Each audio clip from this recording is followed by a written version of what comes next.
Bonjour à toutes et à tous. Aujourd'hui, je vais vous apprendre une nouvelle technique de résolution d'une équation de second degré à double variable. Alors, l'équation à résoudre aujourd'hui est la suivante. C'est x carré moins y carré égale à 25.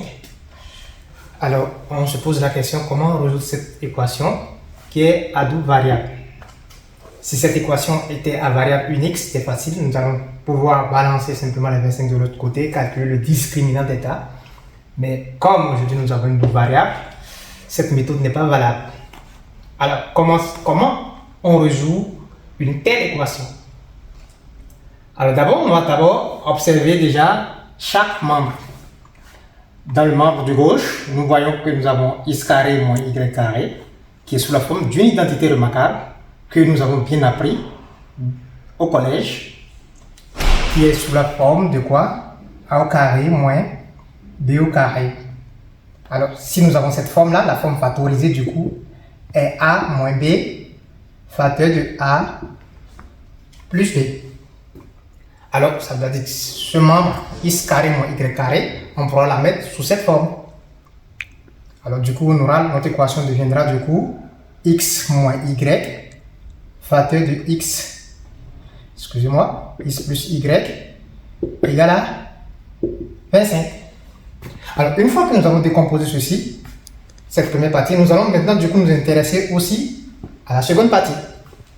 Dans la seconde partie, nous allons essayer aussi de décomposer 25 en ayant en tête l'objectif de notre problème. C'est de résoudre dans N. Donc, la décomposition de 25 doit se faire souvent de nombres entiers dans N.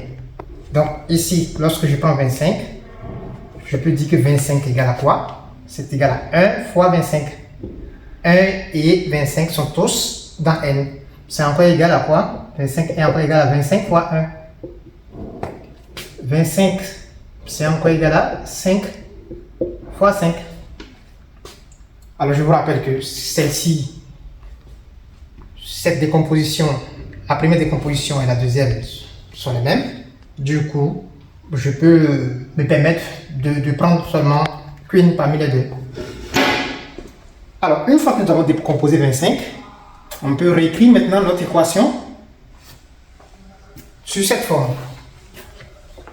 On aura du coup x moins y facteur de x plus y est égal à 1 fois 25, ou encore x moins y facteur de x plus y est égal à 5 fois 5. Comme je l'ai dit, on va laisser ceci parce que c'est la même chose que ce qui précède.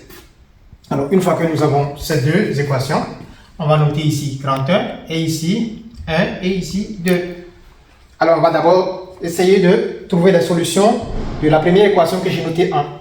Alors ici, on mettra du coup 2, 1. On a donc quoi? On a donc x moins y est égal à 1 ou x plus y, excusez, x plus y égale à 25. Alors, c'est ça. Ou encore ceci, x moins y est égal à 25 ou x plus y est égal à 1. Alors, nous allons essayer de résoudre chaque membre en ayant bien en tête que les solutions de x et y doivent appartenir à l'ensemble des nombres entiers naturels. Alors, nous allons résoudre ce système d'équations. Nous avons deux systèmes d'équations, nous allons essayer de les résoudre. Lorsque nous prenons le premier système d'équations, nous allons essayer de la résoudre par la technique de l'addition. Donc, ici, nous avons, ici, lorsque je regarde ici, en faisant la sorte membre à membre, j'aurai ici 2x y moins y plus y, ça fait 0. Donc 2x égale à 26. Donc ce qui me donne du coup x égale à 13. Je pars ici. Alors une fois que j'ai 13, je remplace 13 dans l'une des équations pour retrouver y. Alors du coup ici j'aurai quoi? J'aurai 13 moins y égale à 1. Ce qui veut dire quoi? En balançant y de l'autre côté et 1 de ce côté, j'aurai quoi? 13 moins 1 égale à y. Donc ici 12 égale à y. Alors ici on remarque que x est élément de grand N et antinaturel et y est élément de grand N. Et on constate aussi que 13 moins 12 égale à 1. Et 13 plus 12 égale à 25. C'est vérifié. On passe à la seconde équation. Ici, au second système d'équation du coup, on aura donc ici 2x est égal à 26. Donc x égale à 13. Là, ça va. On va passer du coup à y. Nous allons remplacer maintenant la valeur de x dans l'une des équations. Dans la première équation, par exemple, ici, on aura du coup quoi? On aura du coup 13 moins y égale à 25. On fait de même, on constate que quoi? En balançant y de l'autre côté, évidemment, ça va changer de signe. Et 25 de ce côté, donc on aura quoi? 13 moins 25 est égal à y. Alors 13 moins 25, ça fait quoi? Ça fait moins 12 est égal à y. Nous savons tous que moins 12 n'appartient pas à grand N. Donc cette solution n'est pas valable. Donc ce système d'équation n'est pas validé. Donc on ne veut pas cette équation. On refuse cette équation. Donc le système qui est maintenu, c'est ça, avec ces solutions. Alors, une fois que on a retrouvé, on a pu résoudre le système d'équation émanant de l'équation 1, nous allons maintenant passer à l'équation 2. Alors, de l'équation 2, on va mettre du coup de 2. On a quoi?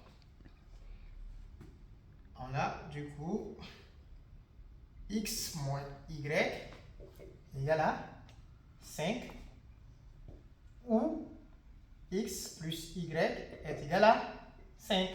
Ici, on ne peut pas inverser parce qu'on a toujours 5, 5. Donc, si on inverse, ça serait toujours la même chose. Donc, ici, on a seulement qu'un seul système d'équations.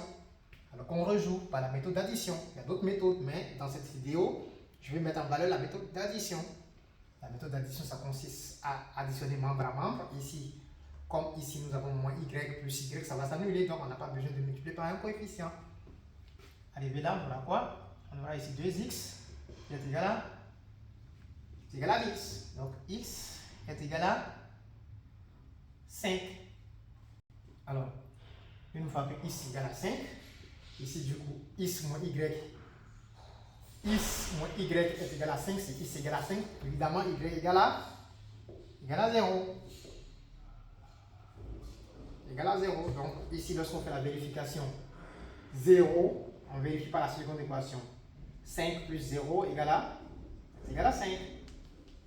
Alors, du coup, l'équation est résolue. Donc, on peut mettre maintenant les solutions que nous avons. Du coup, résoudre x carré moins y carré est égal à 25 implique que x est égal à combien? X est égal à 13 et y est égal à 12 ou x est égal à 5 et y est égal à 0. Alors, voici les solutions que nous avons dans grand N. Mais si c'était dans grand R, par exemple, on aura beaucoup plus d'autres solutions. Mais dans grand R, voici les solutions que nous avons. Merci pour l'écoute et surtout, si vous avez des questions, laissez les questions en commentaire. Je suis là, je suis à votre disposition. Merci.